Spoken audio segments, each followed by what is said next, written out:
Salut les amis. Eh bien, troisième dimanche du mois, le dernier de l'année, celui de décembre. On se donne rendez-vous, comme d'habitude, pour le parking du Forum des Pertuis, le rassemblement de l'Arva.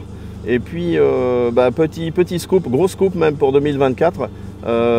Au sein de l'Arva, nous allons réaliser des pizzas en fait. Voilà, des petites interviews dominicales, surprises pour les adhérents de l'Arva. Donc à chaque rassemblement, nous irons peut-être faire un tour avec mon fidèle compagnon Denis, ou mieux connu sous le nom de Diabolo. Et nous allons visiter le parking et puis interroger au hasard un adhérent de l'Arva sur sa voiture et ce qui a fait son choix. Voilà. Donc je vous dis à tout à l'heure. Et puis pour cette première pizza de fin d'année 2023 avant la grande série Pizza 2024. Ciao, à tout à l'heure. Donc on va aller à la recherche de notre pizza du dimanche, on va se filer entre les deux et puis on va retrouver notre ami Christophe avec sa belle Caterham. Salut Christophe. Salut Bruno. Alors, fait pas très chaud aujourd'hui hein. Bon, c'est un petit temps d'hiver. Ouais, hein, c'est vrai que c'est bien un temps à sortir avec ce type de bagnole. Hein. Voilà, donc, alors raconte-nous un petit peu, pourquoi tu es venu ce matin déjà et puis qu'est-ce qui fait que tu as acheté cette auto? Bah écoute, je suis venu ce matin parce que c'est la dernière sortie de l'Arva.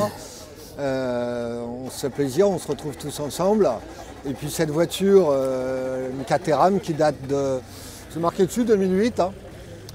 J'ai choisi ça parce que j'ai eu beaucoup de voitures et c'est vraiment une voiture totalement atypique qui crée beaucoup de sensations.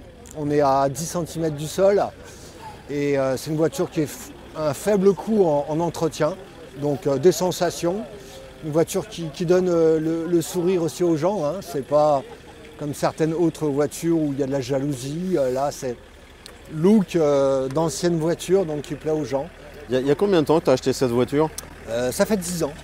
10 ans, j'ai eu beaucoup de voitures avant, je sais pas, peut-être une trentaine de voitures et celle-ci, voilà, ça fait 10 ans que je l'ai et j'arrive pas à m'en séparer. Pour moi, c'est ce qui se fait de mieux pour sensation. Tu voulais quoi? Tu voulais un cabriolet? Tu voulais une petite voiture? Qu'est-ce qui t'a attiré sur cette voiture?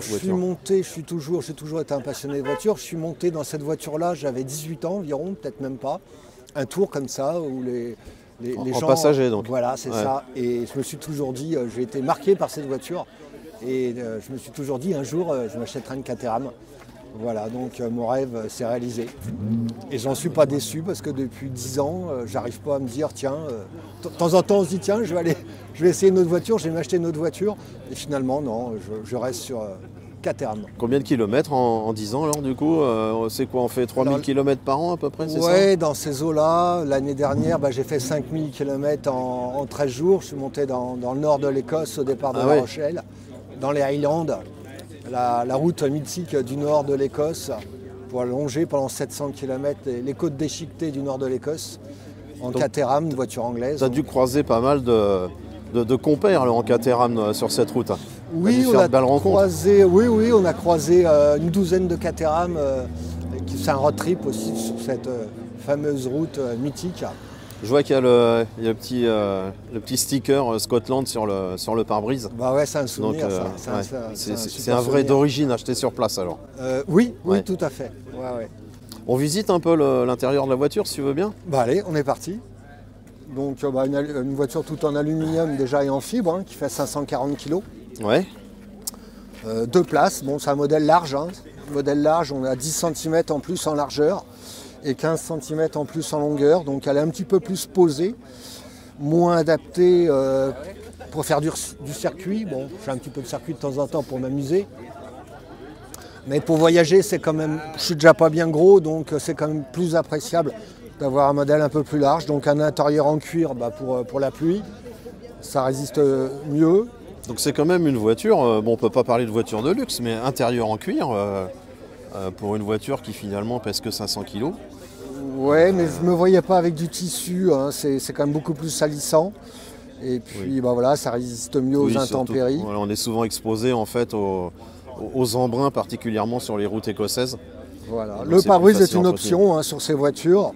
Mais après, faut rouler avec un casque et dans ce cas-là, ça a d'autres inconvénients.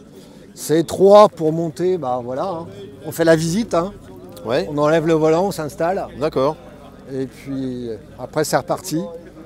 Et si on laisse le volant, on peut pas monter à l'intérieur alors? Si on peut, mais c'est quand même moins pratique. Et un autre avantage, quand on a le volant, on ne se fait pas voler la voiture. Enfin, c'est beaucoup plus difficile. Ouais. Voilà.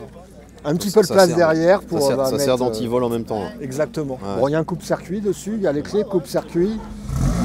Si quelqu'un nous vole cette voiture-là, c'est pas discret. Il faut qu'il fasse vite. Pour La motorisation sur ce type de voiture, sur la tienne en particulier? Voilà, c'est un moteur 1,6 litre qui développe 125 chevaux. Donc ça monte à 180 km/h, ça suffit pour se faire retirer son permis. Voilà, il n'y a pas besoin de plus. La gamme commence à 80 chevaux. Moteur de quelle marque, quelle origine? C'est Ford. D'accord. Ford 1,6 litre qui a été monté à des millions d'exemplaires sur toutes les Ford, hein, Ford Fiesta, etc. Mais grâce au poids de la voiture, il n'y a pas besoin de plus. Donc fiabilité, elle a 55 000 km, je ne suis jamais tombé en panne une fois. Donc on peut rouler, se faire plaisir à pas cher avec de la fiabilité. Oui, pas besoin de rouler vite avec ce type de voiture pour se faire plaisir. Comme je dis, 10 cm de garde au sol, on est vraiment très près du sol. Il n'y a pas besoin de plus de puissance pour vraiment se faire plaisir et conserver son permis. Alors moi j'ai une question, c'est l'entretien, parce que quand on voit la carrosserie, ça fait penser à certaines cuisines de grands chefs. Il faut frotter tous les jours, non? Alors non, parce que là c'est un aluminium brossé, donc il ne faut rien faire en fait. Un coup de chiffon avec du produit à vide dans le sens des fibres de l'aluminium.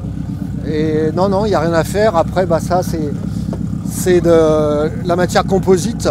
Bon, c'est même pas de la peinture, quand l'aile est fabriquée, c'est du gel coat et ils mettent le colorant à l'intérieur de l'aile.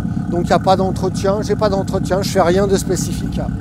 Ok. Et donc je sais que tu es un vrai fan, parce que tu roules très souvent sans les portes. Oui, voilà, c'est encore plus de sensations. Pour être encore plus près de la voiture anglaise du Roadster. Voilà, et puis quand on s'amuse un petit peu sur circuit ou autre, ça permet de voir plus facilement, de ne pas être gêné par les portes, d'avoir plus d'aisance aussi pour sortir les coudes. Parce que même avec une voiture étroite, on a les coudes qui touchent un peu dans les portières, il faut conduire, piloter. Les coudes serrés, c'est un peu moins évident. Donc tu fais du circuit aussi, ce que tu disais? Très rarement, pour m'amuser avec des amis comme Bruno par exemple. Voilà, je suis pas C'est du vrai tout qu'on a quelques professionnel. souvenirs communs d'une journée circuit Voilà. pas très ensoleillée. Voilà, et puis j'ai terminé dans le bac à gravillon. Voilà, faut aller tester les limites de la voiture C'est l'apprentissage. sur circuit. Exactement, il vaut mieux s'entraîner sur circuit que sur la route, et ça permet de mieux appréhender ensuite quand on se balade sur la route. Voilà, les limites de la voiture. Ok. Chercher les limites. Merci beaucoup Christophe. Merci Bruno. Bonne route, et puis certainement à très bientôt dans les sorties de l'Arva. Voilà, et Salut. longue vie au Caterham. Salut Bruno.